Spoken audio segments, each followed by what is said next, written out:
everybody, it's Lori from Pizazz Studios. Welcome back to my channel. Thank you so much for being here with me.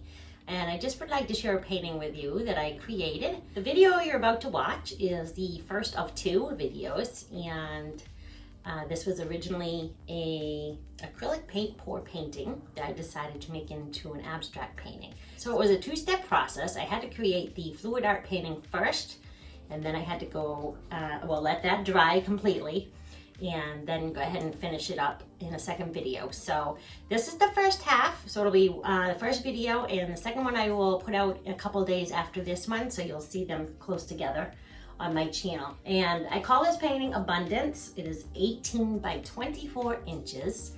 It's really pretty. I hope you can see it fairly well from there. It has some nice texture in it. It has some really beautiful colors in it, and I just love it. It's very unique. It's very different. The sides have been painted white. If you're interested in it, it is available for sale. It will be at pizzazstudios.com is the website where you'll find my artworks for sale. And I also want to say just thank you. Thank you for being here with me. I appreciate you. I appreciate your support, and it means an awful lot to me. I hope you enjoy the video. If you'd like to leave comments down below, any questions you might have, feel free to do that. And I will see you again soon. Thanks. Bye for now.